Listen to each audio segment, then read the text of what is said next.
Albert Einstein once said, everybody's a genius, but if you judge a fish by its ability to climb a tree, it will live its whole life believing that it is stupid.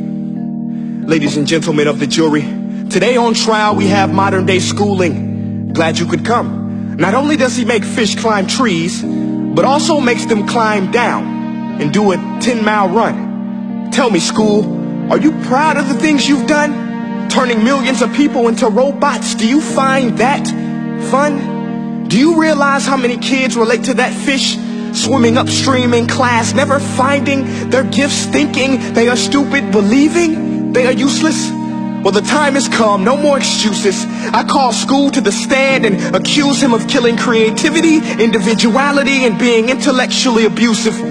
He's an ancient institution that has outlived his usage. So, Your Honor, this concludes my opening statement, and if I may present the evidence of my case, I will prove it.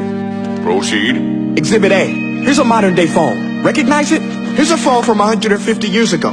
Big difference, right? Stay with me. Here's a car from today, and here's a car from 150 years ago. Big difference, right? Well, get this. Here's a classroom of today, and here's a class we used 150 years ago. Now ain't that a shame? In literally more than a century, nothing has changed. Yet you claim to prepare students for the future? But with evidence like that, I must ask, do you prepare students for the future or the past? I did a background check on you and let the record show that you were made to train people to work in factories, which explains why you put students in straight rows, nice and neat, tell them sit still, raise your hand if you want to speak, give them a short break to eat, and for 8 hours a day tell them what to think. Oh, and make them compete to get an A. A letter which determines product quality, hence grade A of meat. I get it. Back then, times were different. We all have a past. I myself am no Gandhi. But today, we don't need to make robot zombies. The world has progressed. And now we need people who think creatively, innovatively, critically, independently, with the ability to connect. See, every scientist will tell you that no two brains are the same. And every parent with 2 or more children will confirm that claim. So please explain why you treat students like cookie cutter frames or snapback hats, giving them this one-size-fits-all crap. Watch your language. Sorry, Your Honor, but if a doctor prescribed the exact same medicine to all of his patients, the results will be tragic. So many people would get sick, yet when it comes to school, this is exactly what happens. This educational malpractice, where one teacher stands in front of 20 kids, each one having different strengths, different needs, different gifts, different dreams, and you teach the same thing the same way? That's horrific. Ladies and gentlemen, the defendant should not be acquitted. This may be one of the worst criminal offenses ever to be committed. And let's mention the way you treat your employees. Objection. Overruled. I want to hear this. It's a shame. I mean, teachers have the most important job on the planet, yet they're underpaid? No wonder so many students are short-changed. Let's be honest. Teachers should earn just as much as doctors, because a doctor can do heart surgery and save the life of a kid, but a great teacher can reach the heart of that kid and allow him to truly live. See, teachers are heroes that often get blamed, but they're not the problem. They work in a system without many options or rights.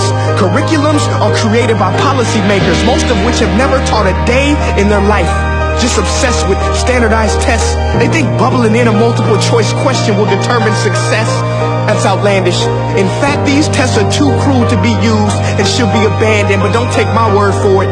Take Frederick J. Kelly, the man who invented standardized testing, who said, and I quote, "These tests are too cruel to be used and should be abandoned." Ladies and gentlemen of the jury, if we continue down this road, the results will be lethal.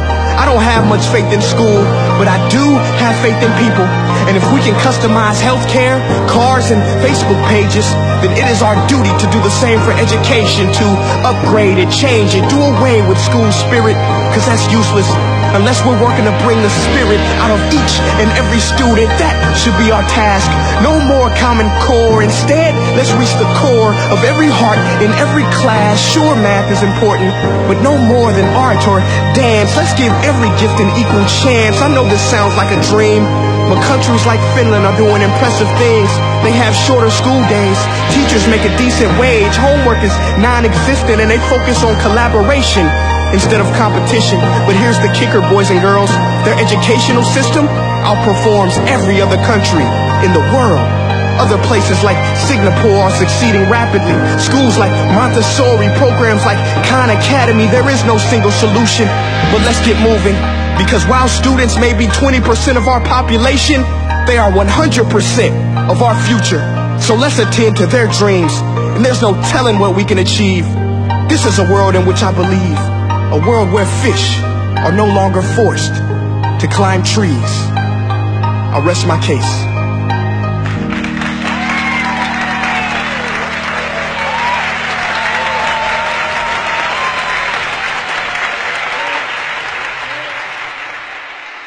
Hey guys, my name is Prince EA, and I want to say thank you so much for watching my video. But now, I want to know what you think.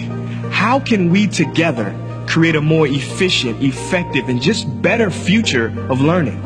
I want you to visit nestday.com/preorder the future and share your thoughts and ideas on the topic. Peace.